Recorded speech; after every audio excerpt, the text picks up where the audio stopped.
Hey folks, how we doing today? It's me again, Shannon Fox here, Devoted Patriots 2 channel, and I have got a couple of clips here for you just to let you know that the right side, the conservatives, the Republican Party, the Trump supporters, the MAGA movement is coming right along. It is doing just fine. All these indictments against Trump have done nothing but strengthened his base and brought a lot of people over to the fold of thinking they'll be voting for Trump. And a lot of these folks are your melanated people. I'm talking about your African Americans. There's been 3 or 4 rap videos in the last week that have come out. One of them's name is Free Trump, name of the video. Just to give you an example of what I'm talking about. Like I said, there's been several videos out.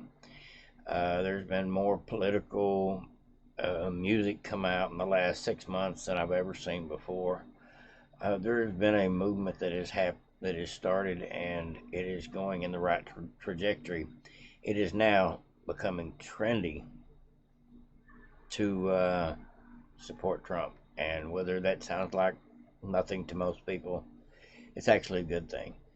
When you can get the young people talking about, thinking about, worrying about the state of the country, and deciding they want to support Trump over this crazy lunatic we've got at the moment, Sippy Cup Joe, we're actually doing something. Whether they're reached through the music, through the media, through their friends, through slogans like FJB, whatever it be, we need more and more of a groundswell of people realizing that even things like indictments on Trump, while the crooked Biden family is allowed to escape justice, when people see that, they start realizing, oh shit, the system is crooked, and that's why they treat Trump like they do. It's not because he's guilty of 91 crimes in 4 states. Most people see right through that.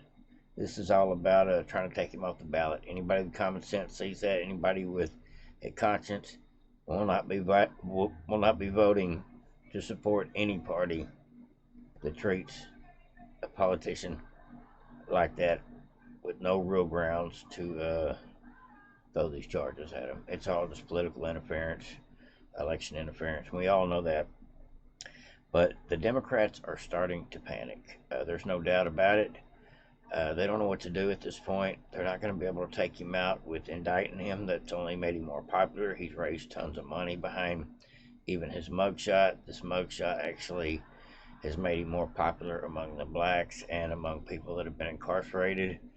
That say now, I'll vote for him just to see what it's like to have a possible criminally charged guy running for the president. There's a lot of people that will vote for Trump just to see how it all turns out, hoping he'll win, see if he will clean up the deep state, because everybody knows at this point there is definitely a deep state, and they are not a friend of the people at this point.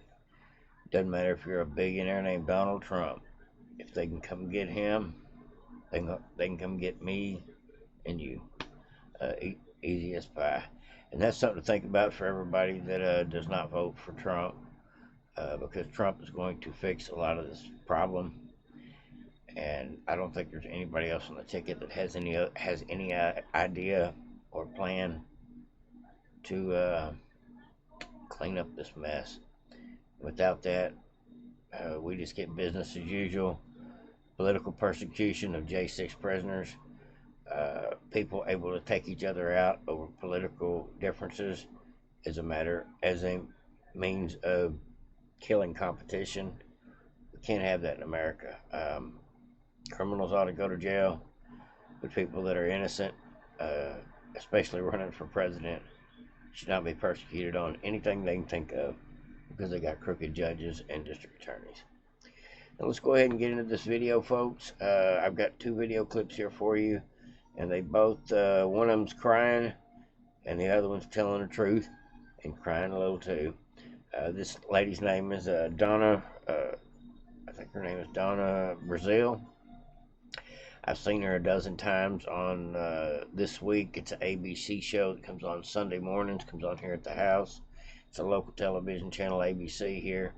And it's usually George Stephanopoulos and a panel of about 3 other Democrats, sometimes even Chris Christie's on there. And they get on there and they just discuss Orange Man bad more than anything. They talk about the week's politics, but somehow or another they find a way to make the story about how horrible Trump is, almost as a rule. But I got a clip here for you from her just speaking the truth, and you can hear the panic. And we're going to get a lot more of this over the next 15 months when they realize if they haven't got a way to take him off the booth, or I mean off the ballot, if they can't prevent him from running, they're probably not going to beat him at the ballot box. And that's great news for us, folks. The country is figuring this stuff out. There's been enough corruption exposed. They went a little too hard on trying to indict Trump over stupid stuff, and the people are starting to see right through it, no matter what color skin they are. And I'm just glad to see it. Alrighty, well, let's go ahead and get into this wicked Democrat. This lady actually was leader of the DNC for several years, and she is definitely what I would call a propagandist. But I have to say something, because, George, I'm old enough to say this. I've seen 2 movements outside of the social justice movements in my life on the political side. One was the Reagan movement. Reagan had a hold on his base, the country at large. They saw him as someone who was willing to stand up for American values, whatever that might have meant. Now, I thought it was reactionary.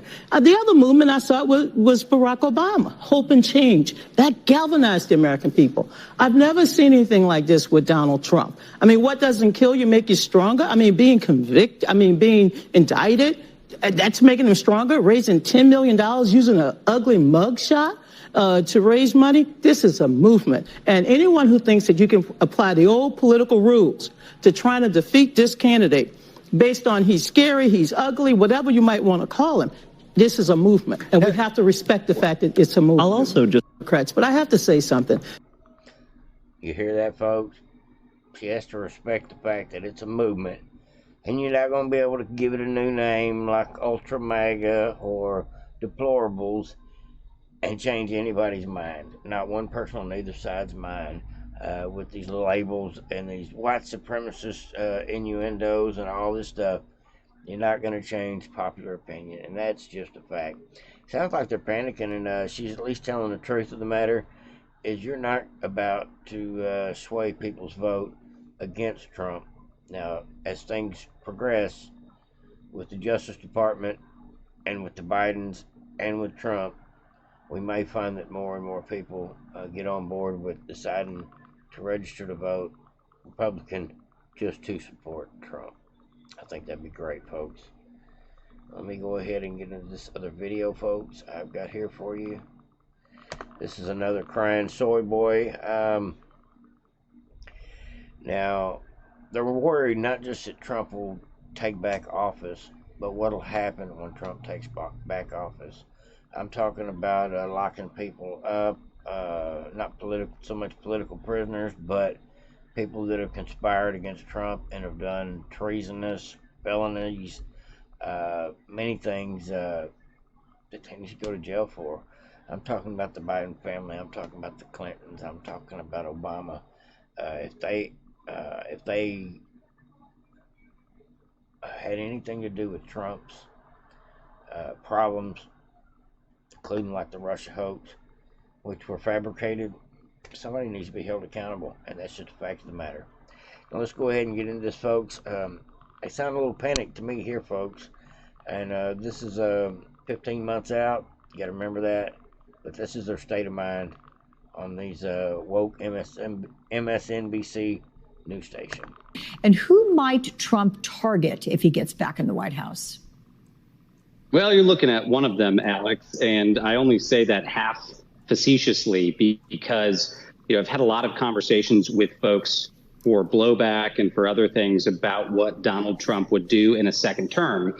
And I think it's very, very clear from those conversations that a second term of Donald Trump would likely be a last term of American democracy because of the intent to go weaponize democracy's guardrails, especially the justice system, against his adversaries. Now, a number of folks who worked in the Trump administration with me and have since spoken out against the ex-president, we joke darkly about the fact that in a second term, a number of us will be in orange jumpsuits in Guantanamo Bay. And I say that the comment is half facetious because Donald Trump actually did have a vision while I was in the administration to go use the terrorist prison at Guantanamo Bay to house political prisoners. And in that case, what he wanted to do is use it to move people from the southern border to send a message and put them in the same place where people like Khalid Sheikh Mohammed, the mastermind behind the 9/11 attacks, sits behind bars and send a message. Now, the only reason Donald Trump didn't start sending people to Gitmo, and this is true,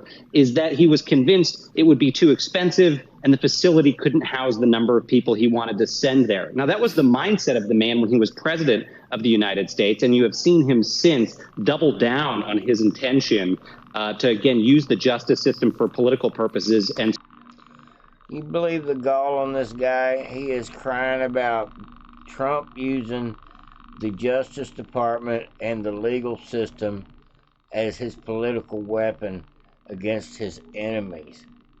Are you friggin' kidding me? Never happened.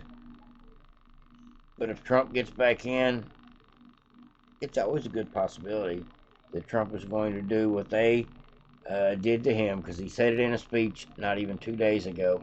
Trump says, well, they've lowered the bar, basically, in so many words. He says, you kind of have to now. He said, I went easy on Joe Biden. He said, I didn't go after Joe Biden as hard as I could. He said, I always respected the office of these politicians, including the presidency. He said, but now that they've attacked me and gone after me, when I become president again, these are Trump's words, he says, of course I'll have to pursue these charges against these people. And so it's tit for tat at this point, and I'm just glad to see it. And I think the left knows it. Not only is Trump going to win, Trump's going to come back, and a lot of these folks are going to lose their jobs. A lot of these folks are going to lose their mind. Some of these folks, God willing, will get their just due, including, for many, going to jail. And specifically admitting that he would do so to go after his enemies. I think that's very chilling. It's the type of thing that makes Richard Nixon look like a kindergartner who'd gotten in trouble rather than a criminal, which is what we're seeing with Trump's intentions. He sounds terrified, folks. I don't know what else to say to that. I'm just glad to be able to bring you something that is a little bit comical. This is two left-wing media pundits, ABC and MSNBC, both basically saying the same damn thing. We're not going to be able to stop Trump. And when he comes back, he's going to be horrible. And that's for fear factor, of course, but there's a little bit of truth in everything they say. Not so much how Trump is going to act, but the fact that they're worried that they can't stop Trump from being not just the candidate, but the winner in 2024.